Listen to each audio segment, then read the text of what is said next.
નમસ્કાર, સ્વાગત છે આપનો મિજાજ મતદારનો અને મતદારોએ પોતાનો મિજાજ બતાવી દીધો છે. જે પ્રમાણે ગુજરાતમાં 8 બેઠકોની પેટા ચૂંટણીનું જે આયોજન કરવામાં આવ્યું હતું, મતદાન થયું અને કોરોનાના કેર વચ્ચેનું જે મતદાન થયું, ઉત્સાહભેર મતદાન થયું, ત્યારે એમ હતું કે ભાજપ અને કોંગ્રેસ વચ્ચે ટક્કર છે.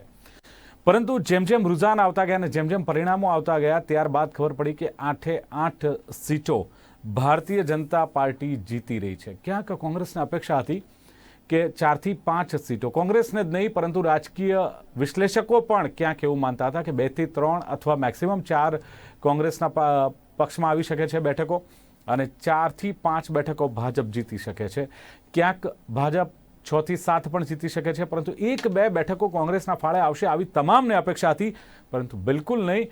ભારતીય જનતા પાર્ટીએ 8 બેઠક પર વિજય મેળવી લીધો. સાથે જ બિહારની પણ વાત કરીએ તો બિહારમાં જે પ્રમાણે એનડીએ અને મહાગઠબંધન વચ્ચે જે ટક્કર છે, ત્યાં પણ એવું હતું કે તેજસ્વીનો જાદુ ચાલશે.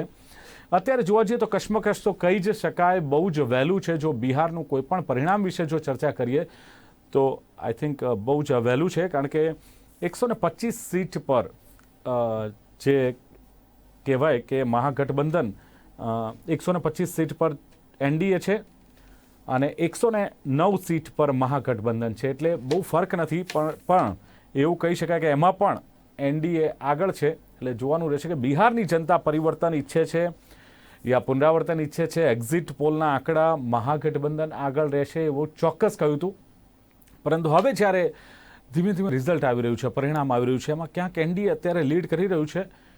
પરંતુ બિહારમાં એવું કહેવાય છે કે ચૂંટણીનું પરિણામ મોડી રાત્રિ સુધી જાહેર થઈ શકે છે અને લેટ પરિણામ જાહેર થશે ત્યારે ખબર પડશે. મુખ્ય મુદ્દા રોજગારી, શિક્ષણના, આરોગ્યના જે મહાગઠબંધનના હતા, લોકોએ પસંદ કર્યા હતા. ભીડ જામતી હતી તેજસ્વી યાદવની સભાઓમાં, પરંતુ એ ભીડ છે એ ક્યાંક ઈવીએમમાં મતદાન તરીકે પરિવર્તન થાય છે કે કેમ, એ બહુ જ મોટો એક સવાલ છે. એનીવે ગુજરાતમાં તો જે પ્રમાણે કહ્યું ચિત્ર સ્પષ્ટ થઈ ગયું છે અને ચર્ચા કરવા માટે મારી સાથે જોડાયા છે ભારતીય જનતા પાર્ટીના પ્રવક્તા ભૂષણ ભટ્ટ મારી સાથે જોડાયા છે. ભૂષણભાઈ, સ્વાગત છે ગુજરાત ન્યૂઝમાં. બિલકુલ ભૂષણભાઈ, શું કહેશો જે પ્રમાણે ભારતીય જનતા પાર્ટીએ જે 8 સીટો પર પોતાનો કબજો જમાવી લીધો છે, કેટલી અપેક્ષા? આમ તો ભારતીય જનતા પાર્ટી પહેલેથી કહેતી હતી કે 8 સીટો જીતવામાં આવશે, ત્યારે રાજકીય વિશ્લેષકોને અમારા જેવા ટીવી મીડિયા વાળા પણ એમ કહેતા હતા કે 8 તો નહીં, બહુ વધુ પડતો આત્મવિશ્વાસ છે, ક્યાંક 6 કે 7, પરંતુ 8 જીતીને શું છે પહેલું રિએક્શન? આ એક વખત નહીં દિલીપભાઈ, અગાઉ રાજ્યસભાની ચૂંટણી થઈ ત્યારે ભારતીય જનતા પાર્ટીએ 3 ઉમેદવાર ઉભા રાખ્યા અને ત્રીજા ઉમેદવાર તરીકે જ્યારે નામ જાહેર કર્યું એ દિવસે ભારતીય જનતા પાર્ટી કહેતી હતી કે અમે 3 બેઠકો રાજ્યસભાની જીતીએ છીએ. કોઈ માનવા તૈયાર નહોતું. એના પરિણામ આવી ગયા, 3 બેઠકો જીતી ગયા. આ 8 બેઠકોની પેટા ચૂંટણી આવી ગુજરાતમાં અને જે રીતે ભારતીય જનતા પાર્ટીએ 8 ઉમેદવાર જાહેર કર્યા, એના નોમિનેશન એટલે ઉમેદવારી પત્રો ભરાયા, એ દિવસથી ભારતીય જનતા પાર્ટીનું શીર્ષક નેતૃત્વ નહીં, બધા જ લોકો આત્મવિશ્વાસ સાથે કહેતા હતા, શ્રદ્ધાથી કહેતા હતા કે 8 બેઠક ઉપર ભારતીય જનતા પાર્ટી નિશ્ચિતપણે વિજય બનશે. આ વાત એટલા માટે કે જે રીતે લોકોની વચ્ચે જ્યારે જવાની વાત આવી ત્યારે કોંગ્રેસ 20 લાખ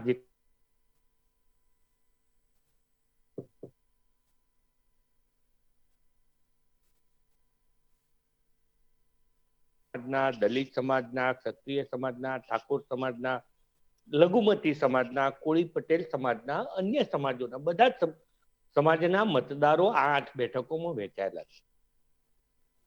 પણ જે રીતે કોંગ્રેસ પાર્ટીએ નકારાત્મક રાજનીતિ કરી હતી, જે દિવસ સુધી આ 8 જણા એમની પાસે હતા ત્યાં સુધી ખુદદાર અને એમની સાથે કોંગ્રેસ પાર્ટીમાંથી નીકળ્યા પછી ગદ્દાર ગદ્દાર ગદ્દાર ગદ્દાર, હું માનું છું કદાચ 20 લાખ કરતા વધારે વખત એમને ગદ્દાર ગદ્દાર શબ્દ લોકોની અંદર કરવા માટે, ભય પેદા કર્યો અને લોકોના મન ભ્રમિત કરવા માટે ગદ્દાર ગદ્દાર ગદ્દાર ગદ્દાર છે. ગઈકાલ આ સવાર સુધી ગદ્દાર ગદ્દાર ગદ્દાર છે. જો આ 20 લાખ કરતા વધારે વખત ગદ્દાર ગદ્દાર કરવાની જગ્યાએ એમના ઉમેદવારના નામ એમના ઉમેદવારના નામ બોલ્યા હોત ને તો કદાચ પરિણામ માં ફેરફાર દેખાત. પણ લોકોએ ગદ્દાર ગદ્દારને વાત કરવા વાળાને જે તમાચો આપ્યો છે, એનો જવાબ આપ્યો છે. અને એ જવાબ એટલા માટે આપ્યો કે ભારતીય જનતા પાર્ટીના નેતૃત્વ કેન્દ્રની અંદર 2014 થી 2020 નરેન્દ્રભાઈના નેતૃત્વની અંદર જે કામ થઈ રહ્યા છે, ગુજરાતની અંદર આજે વિજયભાઈ રૂપાણી, નીતિનભાઈના નેતૃત્વમાં જે કામ થઈ રહ્યું છે, સંગઠનની શક્તિ પાટીલ સાહેબ પ્રમુખ હોય 8 બેઠકો જીતવાની વાત કરતા હતા ત્યારે મજાક ઉડાવતા હતા, લોકો મસ્કરી કરતા હતા. 12 મહિનાથી વિજયભાઈ રાજીનામું આપે ને આ મંત્રી રાજીનામું આપે ને. એટલે ભૂષણભાઈ, આ જીત જે થઈ છે 8 બેઠકોમાં, એ ગુજરાત સરકારને લઈને, વિજયભાઈ રૂપાણીને લઈને થઈ છે કે વડાપ્રધાન નરેન્દ્ર મોદીના પ્રભાવથી થઈ છે? કોને આનો યશ કે યશ જવો જોઈએ? નિશ્ચિતપણે કેન્દ્ર સરકાર અને ગુજરાત સરકારના સેવાકીય ભારતીય જનતા પાર્ટી સત્તામાં જે દિવસથી મળી, અમે બે હતા, ભારતીય જનતા પાર્ટી 1984-85 સાલમાં બે હતા, ત્યારે कांग्रेस पार्टी एम कहती थी हम दो हमारे दो वाली पार्टी देश में कितने साल शासन करेगी, अरे कितने साल चलेगी. पर 2 થી 303 સુધીની યાત્રા, જે સંઘર્ષ, અને એ સંઘર્ષને સત્તામાં પરિવર્તિત થયો. અને એ મળેલી સત્તાને સેવાના છેવાડાના માનવીને ઘરની અંદર પ્રાથમિક સુવિધા, ગામમાં પહેલા મત, આજે ગુજરાતમાં 25 વર્ષથી મત લોકો શેના માટે આપે છે કે ભૂતકાળમાં જયારે મત માંગવા જતા હતા ને ત્યારે લોકો એમ કહેતા હતા કે વાળું ટાઈમે વીજળી આપો અને ગામનો રસ્તો આપો એટલે અમે તમને મત આપીએ. આ વાત થતી હતી. એ જ ગામની અંદરથી લોકો શહેરીકરણ તરફ વળ્યા હતા. પણ ગામમાં પ્રાથમિક સુવિધાઓ છેલ્લા 25 વર્ષની અંદર ભારતીય જનતા પાર્ટીના નેતૃત્વમાં. એટલે ભૂષણભાઈ, સવાલ એ છે કે 25 વર્ષથી જો તમે આટલી સેવા કરી છે, ગુજરાતને વીજળી આપી છે, ખેડૂતોનો ઉદ્ધાર કર્યો છે, તો સવાલ એ છે કે તમારે કોંગ્રેસના ધારાસભ્યોની જરૂર કેમ પડે છે? હું આવું આપની પાસે. મનસ્વી થાપર આપણી સાથે જોડાયા છે રાજકીય વિશ્લેષક તરીકે. પહેલા એમની પર મનસ્વીજી, સ્વાગત છે આપનું ગુજરાત ન્યૂઝમાં. યસ મનસ્વીજી, ધન્યવાદ. પહેલા તો ગુજરાતની હું આપની સાથે વાત કરેલું કે જે 8 બેઠક ભારતીય જનતા પાર્ટી હવે જીતી રહી છે, કેટલી અપેક્ષા હતી કે ખરેખર 8 જીતશે? કારણ કે 1-2 બેઠક કે 3 બેઠક કોંગ્રેસના ફાળે આવશે, આવી જયારે ચર્ચા હતી, હવે જયારે પરિણામ આ રીતના આવી રહ્યા છે, ત્યારે આપ કેવી રીતે જુઓ છો એક विश्लेषक तरीके? देखिए, किसी का भी ये अंदाजा नहीं था कि बीजेपी 8 में से 8 जीतेगी. एनालिसिस जो भी चल रहे थे वो ये चल रहा था, 5-3 का चल रहा था, 6-2 का चल रहा था. बीजेपी के भी जब कार्यकर्ताओं के साथ मैं मिलता था तो वो भी बोलते थे कि 6-2 हम जीतेंगे. पर एक चीज पक्की है कि सीआर पाटिल साहब जो बीजेपी के अध्यक्ष हैं, उन्होंने हमेशा से ये बोला कि हम 8 की 8 बैठकें जीतेंगे. और आज जब ये सामने आता है तो एकदम से ये सही सामने आ रहा है. अब इसका तरीका पे डिस्प्यूट करें तो बात कर सकते हैं कि तरीका गलत है, कि यहाँ इसमें 5 कांग्रेस के हैं, ये इलेक्शन नहीं होना चाहिए था. पर इन सब चीजों को पीछे रखते हुए, क्योंकि मैं एक चीज मानता हूं कि राजनीति में everything is fair in love and war, और राजनीति जो है एक वॉर की तरह खेली जाती है. क्योंकि जब आप लड़ते हो तभी आप जीतते हो, और जीतने की ताकत रखने के लिए सबसे पहले आपके पास जो होनी चाहिए, लड़ने की शक्ति होनी चाहिए और लड़ने का उत्साह होना चाहिए. और आज 8 की 8 बैठकें जीत के ये जो बाई इलेक्शन हुए हैं, ये 8 सीटों के लिए बीजेपी को कोई ज्यादा मेहनत करने की जरूरत नहीं थी. क्यों? क्योंकि इससे कोई सरकार में फर्क नहीं पड़ रहा था, इससे कोई लीडरशिप पे कोई ज्यादा बड़ा सवाल नहीं उठता था, क्योंकि बीजेपी की ऑलरेडी बहुत बढ़िया तरह से सरकार है 2017 से गुजरात में. कोई राज्यसभा के इलेक्शन नहीं आता जिससे उनको फायदा हो जाता, तो इससे डायरेक्ट कोई फायदा नहीं बीजेपी को मिलता. पर फिर भी बीजेपी के कार्यकर्ताओं ने, बीजेपी के नेताओं ने इस पे मेहनत की और ये 8 की 8 सीटें जीते हैं. तो ये सिंबॉलिक विक्ट्री है. ये सिंबॉलिक के साथ साथ एक विक्ट्री ऑफ मोरल बूस्टर है कार्यकर्ताओं के लिए, कि बीजेपी एक छोटा सा इलेक्शन, एक बाई इलेक्शन, जिसका आज बिहार के सामने कोई इतना ज्यादा वर्चस्व नहीं है. हर इलेक्शन इंपॉर्टेंट होता है, पर आप इसके क्वांटम में बात करें तो इतना ज्यादा महत्व नहीं है सिलेक्शन का। पर फिर भी बीजेपी के कार्यकर्ताओं को सल्यूट है, बीजेपी के नेताओं को सल्यूट है कि 8 बाई इलेक्शन लड़ने के लिए भी जो उन्होंने जी जान लगाई और जो रिजल्ट उनका सामने आया है, ये काबिलिए तारीफ है। कांग्रेस को जरूर आत्मचिंतन करने की जरूरत है, क्योंकि ये डायरेक्ट ये 8 की 8 सीटें कांग्रेस की डायरेक्ट थी। कांग्रेस की ही सीटें थी जिसके कारण मतलब जिनके जो विधायक थे उन्होंने रेजिग्नेशन दिया, उसके बाद वो बीजेपी में गए। उनका डायरेक्ट नुकसान कांग्रेस को हुआ। तो कांग्रेस का मतदाता भी था, कांग्रेस की लीडरशिप भी थी वहां पे, फिर भी, और कांग्रेस का एक सेंटिमेंटल अपील भी था वोटर्स में कि इन लोगों को कांग्रेस, मतलब इन लोगों ने कांग्रेस को धोखा दिया है। इसके बाद भी लोगों ने फिर भी बीजेपी को चुना है। तो कहीं ना कहीं बीजेपी कांग्रेस के इन सारे मुद्दों के होने के बावजूद भी लोग बीजेपी को पसंद करते हैं। तो बीजेपी के लिए बहुत मुबारक है, भूषण भाई को बहुत मुबारक है, और तमाम लीडरशिप को मुबारक है। એટલે મનસ્વીજી બરાબર છે, ચોક્કસ જીત આખરે જીત હોય છે, પરંતુ સવાલ એ થાય છે કે કોંગ્રેસમાંથી ગયેલા ધારાસભ્યોને એમને જે ટિકિટ આપી અને ભારતીય જનતા પાર્ટી 8-8 જ્યારે જીતી રહી છે, એ સવાલ એ થાય છે કે લોકોનું માનસ, પ્રજાનું માનસ કયા પ્રકારનું છે? સ્થાનિક મુદ્દાઓનો ક્યાંક છેદ ઉડી ગયો હતો, ક્યાંક પક્ષ પલટુને ગદ્દારોની વાત ચાલતી હતી, એમને સબક શીખવાડવાની ક્યાંક વાત ચાલતી હતી, પરંતુ 8માંથી એક પણ સીટ નથી આવતી। તો મતદારોનો મિજાજ, મૂડ કયા પ્રકારનો આપ જોઈ રહ્યા છો? ये सवाल मेरे से? हाँ, देखिए मतदारों का क्या है कि देखिए मतदारों को हम लोगों ने सही तरीके से, जो नब्ज थी मतदारों की, ये पकड़ने की जिम्मेदारी कांग्रेस की थी। कांग्रेस के पास बहुत बड़े बड़े मुद्दे थे। पहला मुद्दा था कि इन्हीं के विधायक छोड़ के गए हैं, रेजिग्नेशन करके गए हैं, और इन्हीं का मतदाता, ये जो सीट है वो बेसिकली कांग्रेस की थी। तो लोगों के मन में ताजा था कांग्रेस का बटन दबाने का। और दूसरा मुद्दा जो बहुत भारी भरकम आज पूरे देश में चल रहा है, वो था कोविड क्राइसिस मैनेजमेंट।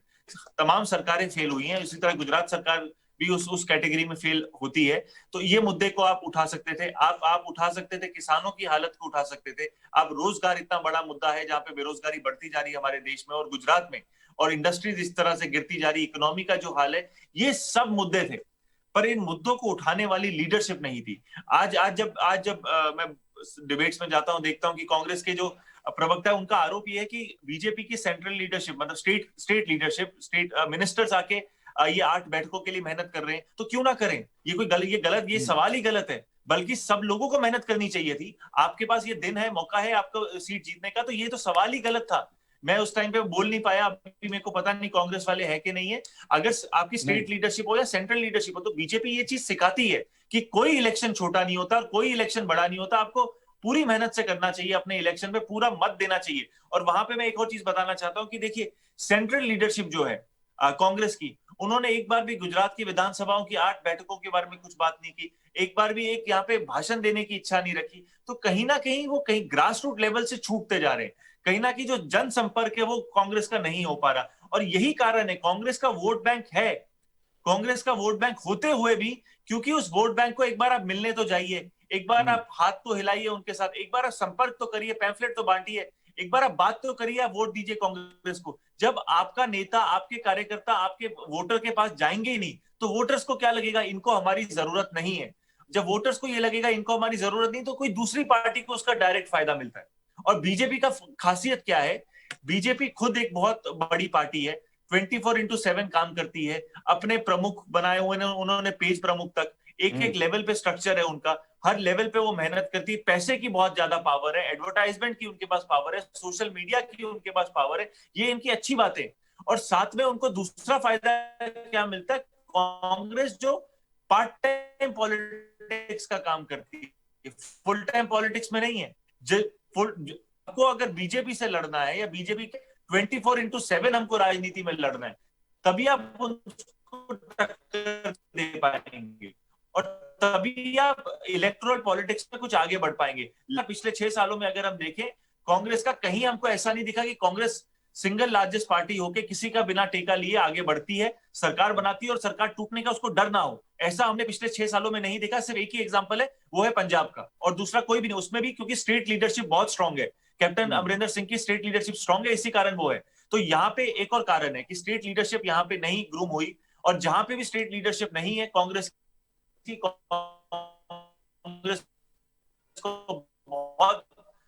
बड़ा घाटा है।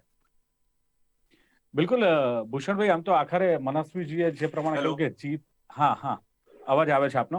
ભૂષણજીને સવાલ છે કે જીત આખરે જીત હોય છે, પરંતુ સવાલ એ છે કે આટલા બધા 25 વર્ષથી જો ગુજરાતમાં કામ કરો છો ને છતાં પણ કોંગ્રેસના ધારાસભ્યોને લેવા પડે છે. લો એનો વાંધો નહીં, તમે કહો છો કે સામેથી આવે છે, ભારતીય જનતા પાર્ટીની કામગીરી જોઈને આવે છે, કેસરીઓ પહેરાવે એનો વાંધો નથી, પરંતુ આ ટિકિટ આપીને પછી એમને જે જીતે છે ત્યાં થોડું લાગતું નથી કે ના હવે ઘણું બધું થયું, હવે ક્યાંક આની પર રોક લાગવી જોઈએ?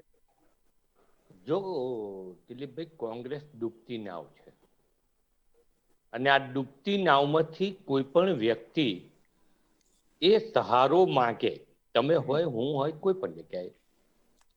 આ ડૂબતી નાવ એટલા માટે છે કે કોંગ્રેસ પાર્ટી પાસે હવે કોઈ નેતા નથી રહ્યા. કોંગ્રેસના રાષ્ટ્રીય અધ્યક્ષ, કાર્યકારી, કોંગ્રેસના રાજ્યના અધ્યક્ષ, કાર્યકારી, શહેરના અધ્યક્ષ, કાર્યકારી, અને આ પરિણામો પછી કોંગ્રેસ આખી કાર્યકારી થઈ ગઈ છે, જે મનસભાઈએ ચિંતા કરી વ્યક્ત કરી.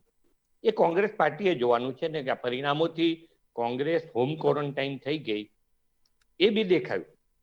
રહી વાત કામની, જે મનસ્વીભાઈએ ચિંતા વ્યક્ત કરી કે કોંગ્રેસ પાસે મુદ્દા હતા, ઘણા બધા મુદ્દા હતા, પણ એ મુદ્દાઓની અંદર પણ ભારતીય જનતા પાર્ટીએ 20મી માર્ચથી કોરોનાના કાળના સમય દરમિયાન કેન્દ્ર સરકારના નરેન્દ્રભાઈના નેતૃત્વમાં જે સરકારના નિર્દેશો આવ્યા ભારતમાં કે ગુજરાતમાં, અને જે સહાય, ઝીરો બેલેન્સથી ખોલાયેલા ખાતાની અંદર એ ખેડૂતોને સહાય, વિધવા સહાય, બહેનોને સહાય, 8 મહિના સુધી અનાજ મફત આપવું, દેશ આખાની અંદર આજે બિહારની જનતાએ મત ભારતીય જનતા પાર્ટીને કે એનડીએને શા માટે આપે છે કે આખા દેશની અંદર કોંગ્રેસ પાર્ટીએ જે વાતાવરણ પેદા કર્યું શ્રમિકોને પાછા જવા. સાહેબ, તમને દિલીપભાઈ જરા ચિત્રો તો જો કે સૌથી વધારે દેશભરમાંથી શ્રમિકો ગુજરાતમાં આવે છે, અને એ શ્રમિકોને જવાની વ્યવસ્થા એ ભારતીય જનતા પાર્ટીની સરકારોએ કરી. આ એ મતમાં રૂપાંતરિત થયું છે. મારું કહેવાની વાત ત્યાં છે કે આ હજુ પીરિયડ પતી નથી ગયો, કોરોનાનો સમય. અનેક પ્રકાર, અનેકવિધ સુવિધાઓ, એને મફત સારવાર, 40, 80 હજાર રૂપિયા સુધીના ઇન્જેક્શન મફત મળે, એને દવા મફત મળે, આવી અનેક પ્રકારની સારવારથી માંડીને સુવિધાઓ. તો ભૂષણભાઈ, કોવિડ-19ના મેનેજમેન્ટમાં સરકાર સામે ઘણા બધા સવાલો ઉઠ્યા છે, અને જો કદાચ કોંગ્રેસે આ સવાલો, મનસ્વીજીએ કહ્યું એમ, આ સવાલો ઉઠાવ્યા હોત તો પણ લોકો કદાચ એનો સ્વીકાર કરે કે આ રાજ્ય સરકારે ઘણી બધી ભૂલો કરી છે. જો કોવિડની વાત કરો છે તો હું તમને ત્યાં યાદ કરાવું, કોંગ્રેસ પાસે દિશા જ નથી.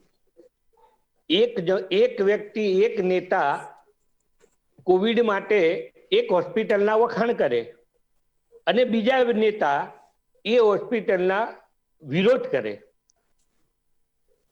અને પત્રો લખવા સિવાય, આપણે બહુ દૂરની વાત જવા દો, અમારે અમદાવાદના કોટ વિસ્તારના ધારાસભ્યોએ 20મી માર્ચથી આજ દિન સુધી અમદાવાદના 2 ધારાસભ્યો, ગ્યાસુદ્દીનભાઈ અને ઇમરાનભાઈ, 250 પત્રો સરકારને લખ્યા છે. એ તમને જગાડવા લખ્યા હશે, સરકાર જાગે એમ. નહીં, પત્રો લખવા, ફેસબુક ઉપર નાખવા, ફેસબુક ઉપર મૂકવા, પ્રેસમાં મૂકવા, રાજ્યપાલને લખવા, હાઈકોર્ટમાં લખવા, પણ આની જગ્યાએ એ દિવસોની દરમિયાન લોકોની વચ્ચે ગયા હોત ને તો બી તમારું કઈક વાત થાત. પણ મારો કહેવાનો મતલબ, લઘુમતી મત બેંક પણ જે કોંગ્રેસની પરંપરાગત લઘુમતી વોટ બેંક હતી અને છે, કચ્છમાં કોઈ લઘુમતી સમાજનો ઉમેદવાર અપક્ષ ઉભો રહે, એને ડરાવવા, એને ધમકાવવા, એને પાછું ખેંચાવવા, લઘુમતી સમાજના કોઈ ઉભા નહીં રહેવાનું. કોઈ ઉભો રહે તો એને તમે ભાજપની બી ટીમ ગણવી. આ પદ્ધતિનું કામગીરી આ નેતાઓએ, લઘુમતી સમાજના નેતાઓએ કર્યું. આ તો એક સમાજની વાત છે. એવી પાટીદાર સમાજના નેતાઓએ જે રીતે કામગીરી કરી, ધારી હોય કે મોરબી હોય, અને જે પાટીદાર સમાજના નેતાઓ જે માતાના નામે મત નહીં માગું, માતાના સોગંદ ખાઈને ચૂંટણી નહીં લડું, હું રાજનીતિમાં આવું તો મારી માના સોગંદ મને મત ના આપતા. જે સમાજે, જે પાટીદાર સમાજે આટલું મોટી હાઈટ આપી, આટલી મોટી ઊંચાઈ આપી, એ સમાજને ગદ્દારી કરી અને એ રાજનીતિમાં આવ્યા, અને રાજનીતિમાં આવ્યા પછી સમાજનો દ્રોહ કર્યો. એમ તો વિદ્રોહ ભૂષણભાઈ કર્યો. અલ્પેશ ઠાકોર રાજનીતિમાં નહોતા આવવાના. ઠાકોર સમાજનું જે ઝંડો લઈને ફરતા હતા, ત્યારબાદ કેસરીઓ તમે જ પહેરાયો છે અલ્પેશ ઠાકોર. અલ્પેશ ઠાકોરે માતાના સોગંદ ખાઈને રાજનીતિ નહીં કરવું એવું નથી કીધું. હું રાજનીતિનો માણસ નથી, આવી વાત છે. હું રાજનીતિમાં નહીં જોડાઉં, રાજકારણમાં નહીં આવું, ક્યારે ચૂંટણી નહીં લડું. આ પણ અલ્પેશ ઠાકોરે સભામાં નથી. તમે એ ક્લિપ બી મારી જોડે છે, હું અત્યારે તમને મોકલું, તમે સાંભળીને બતાવી જાઓ. એટલે કહેવાનો મતલબ શકું છું કે અલ્પેશ ઠાકોર આવું બોલ્યા હોય, એ ક્લિપ હું આપને હમણાં જ બતાવી શકું એમ છું કે અલ્પેશ ઠાકોર એવું બોલેલા છે કે હું રાજકારણમાં જોડાવું નહીં, મારું એ કામ નથી. હા, એગ્રી. પણ કહેવાનો મતલબ આ પ્રકારની રાજનીતિ કરવા વાળા લોકોને સમાજ તોડોની રાજનીતિ, વર્ગ વિગ્રહ કરવાની રાજનીતિ. મેં કીધું ને, આ 8 ચૂંટણીઓની અંદર 20 થી 25 લાખ વખત ગદ્દાર કરવાની જગ્યાએ 20 થી 25 લાખ વખત એમને એમના ઉમેદવારનું નામ બોલ્યા હોત ને. એટલે ભૂષણભાઈ બાંધી લો, ભાજપ છોડીને જે ધારાસભ્યો કદાચ કોંગ્રેસમાં જોડાય તો તમે એમને ગદ્દાર કે પક્ષ પલટું ન કહેત. આ તો ચલો માની લો કોંગ્રેસના ધારાસભ્યો જોડાયા છે, પણ ભાજપના ધારાસભ્યો ધારો કે જોડાયા હોય તો એ પક્ષ પલટું ના થયા, ગદ્દાર ના થયા? પાર્ટી સાથે તો દ્રોહ કર્યો જ છે. નહીં, પાર્ટી સાથે દ્રોહ કર્યો છે. સમાજને શું, લોકોને શું? જે રીતે આ ભ્રમિત કરવા લોકો નીકળ્યા હતા, ગદ્દાર કરીને લોકોના મન ભ્રમિત કરવા નીકળ્યા હતા, એનો જવાબ મળ્યો છે એમને. માની લો ભાજપમાંથી કોંગ્રેસમાં કોઈ જોડાય ધારાસભ્યો, આ તો બની શકે, તો એને તમે ગદ્દાર કહેશો, પાર્ટી સાથે દ્રોહ કર્યો એવું કહેશો કે ના? નહીં કહો, તમે બહુ જ ઉદારવાદી રહેશો. ભારતીય જનતા પાર્ટીમાંથી પણ કોંગ્રેસને દબદબો હતો ત્યારે કેટલાય લોકો ભારતીય જનતા પાર્ટી નહીં, અનેક પાર્ટીઓમાંથી લઈ ગયા છે કોંગ્રેસ પાર્ટી, અને એ આપણે જોયેલું છે ભૂતકાળની અંદર. તમે લઈ ગયા છો એવું કહેવાય ને, સામેથી આવે એવું નહીં. તમે પણ કોંગ્રેસના ધારાસભ્યોને લઈ ગયા છો, જેમ તમે મેં કીધું કોંગ્રેસ ડૂબતી નાવ છે, અને હજુ 3 મહિના જવા દો, કોંગ્રેસના ઊભા 2 ફાટા થશે, અને એની અંદર કયા લોકો રાષ્ટ્રીય કક્ષાએ 23 થી 25 લોકોએ જે રીતે સોનિયા ગાંધીના નેતૃત્વને કે ગાંધી પરિવારના નેતૃત્વને સ્વીકારવા તૈયાર નથી. આપણે હજુ અપેક્ષા છે કે કેટલાક લોકો જોડાશે કોંગ્રેસના ધારાસભ્યો ભારતીય જનતા પાર્ટીમાં. ભારતીય જનતા પાર્ટીની વિચારધારા સાથે, ભારતીય જનતા પાર્ટીના વિઝન સાથે જે કોઈ લોકો આવે એને ભારતીય જનતા પાર્ટી નિર્ણય કરશે, એનું નેતૃત્વ નિર્ણય કરશે, લેવા ના લેવા. મારે બેઠા કે મારે કહેવાથી તમારા પ્રદેશ અધ્યક્ષ તો એવું કે છે કે હવે કોંગ્રેસના ધારાસભ્યોની જરૂર નથી, કોંગ્રેસના કાર્યકરોની આપણે જરૂર નથી, કોંગ્રેસની કોઈ જરૂર નથી. કોંગ્રેસની જરૂર નથી એવી વાત નથી કે એમને CR પાટીલે આપના પ્રદેશ અધ્યક્ષે કહ્યું છે કે હવે આપણે કોંગ્રેસથી પાર્ટી નથી ચલાવવાની, કોંગ્રેસના ધારાસભ્યોની કોઈ જરૂર નથી.